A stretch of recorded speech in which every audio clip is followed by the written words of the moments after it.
दोस्तों, अगर आपको सूखी खांसी रहती है तो ये भी एक कारण है कि आपको डायबिटीज हो सकता है। आज की वीडियो में हम इसी टॉपिक पर डिस्कस करेंगे कि भाई ये डायबिटीज और सूखी खांसी का कनेक्शन क्या है। कई बार क्या होता है दोस्तों, आप किसी और बीमारी की वजह से डॉक्टर के पास गए और उसने आपकी ब्लड शुगर जांच की, नॉर्मल ब्लड शुगर जांच की, और उससे आपका एकदम ज़्यादा शुगर आया। डॉक्टर ने कहा कि भाई आपको डायबिटीज़ है, तो आप चौंक जाएंगे क्योंकि आज से पहले तो आपने चेक नहीं की थी।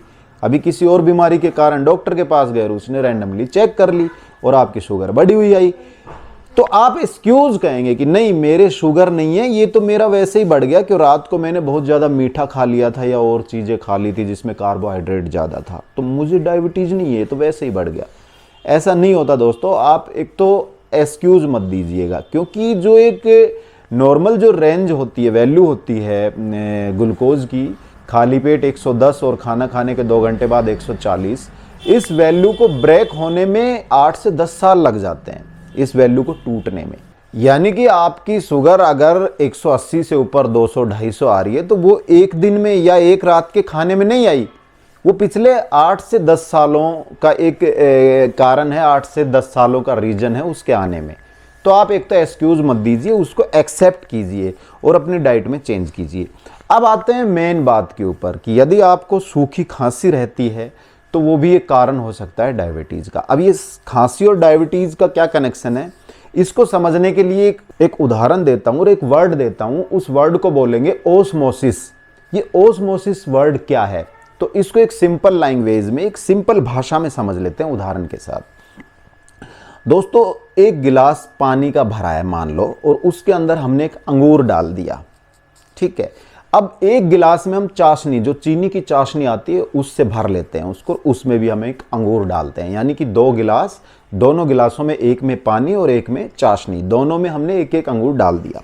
अब 2 दिन बाद हम क्या देखते हैं कि जो पानी के अंदर अंगूर पड़ा था ना, वो तो फूल के मोटा हो गया, यानी उसका साइज बढ़ गया, और जो चाशनी के अंदर अंगूर डाला था ना, वो सिकुड़ गया, ठीक है, उसका साइज कम हो गया।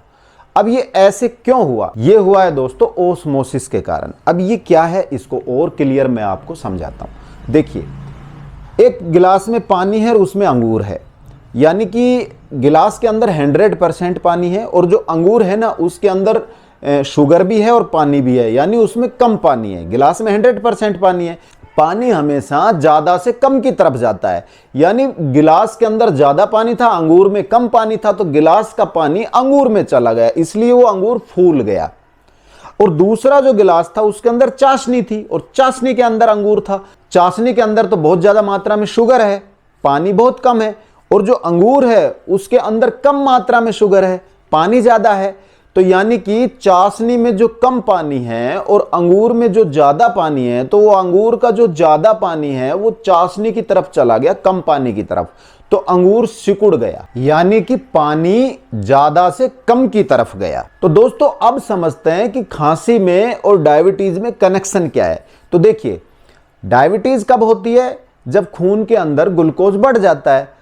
अब जब हमारी जो धमनी है जिसमें खून बह रहा है, उसमें जब ग्लूकोज की मात्रा बढ़ जाएगी तो खून गाढ़ा हो जाएगा। यानी कि खून गाढ़ा होने का मतलब ये है कि उसमें पानी की मात्रा कम हो जाएगी। अब खून में जो नब्ज के अंदर बह रहा है, धमनी के अंदर बह रहा है, उस खून में जब पानी की मात्रा कम हो जाएगी तो उसके आसपास बाहरी क्षेत्र में, शरीर के बाहरी क्षेत्र में जो पानी है, ज्यादा पानी, वो कम पानी की तरफ जाएगा, यानी कि वो खून में मिक्स होगा। बाहर का पानी ब्लड में जाएगा, जो ब्लड गाढ़ा हो चुका है, कम की तरफ जाएगा, तो ब्लड के अंदर पानी बढ़ जाएगा। तो अब जैसे हमारा गला है, हमारा मुंह है, इसमें लार होती है, सलाइवा होता है, और ये हमेशा नम रहता है।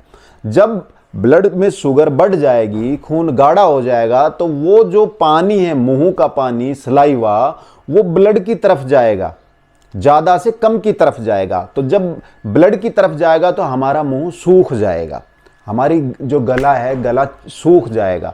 अब जब गला सूखेगा, मुंह सूखेगा, तो हमें धसक आएगी, हमें खांसी रहेगी। तो इसीलिए खांसी का कई बार कारण ये भी होता है बार बार आने का कि हमें, हमारे खून के अंदर ग्लूकोज लेवल बढ़ गया है। तो दोस्तों, जब हमारे ब्लड में शुगर लेवल 180 पर डेसीलीटर से ज्यादा हो जाता है तो वो किडनी के थ्रू बाहर आना स्टार्ट हो जाता है।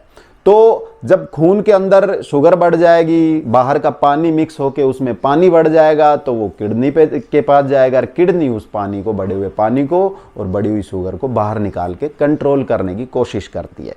तो दोस्तों ये कारण है कि कई कई बार जो हमें नॉर्मल खांसी रहती है, धसक रहती है, उसको हम अवॉइड ना करें, उसको हम अनदेखा न करें। हमें हमारा शुगर लेवल जांच करवाना चाहिए कि हो सकता है जो हमारे धसक रहती है, हमें खांसी रहती है, कि वो डायबिटीज़ का एक कारण हो सकती है। उम्मीद करता हूँ आपको अच्छे से समझ में आ गया होगा। अगर समझ आ गया है तो इस वीडियो को शेयर जरूर कर दीजिएगा ताकि और भी किसी भाई की जानकारी बढ़े। इस वीडियो में इतना ही, फिर मिलेंगे किसी नेक्स्ट वीडियो नए टॉपिक के साथ। तब तक के लिए अपने दोस्त राजवीर को इजाज़त दीजिए। जय हिंद, बाय बाय।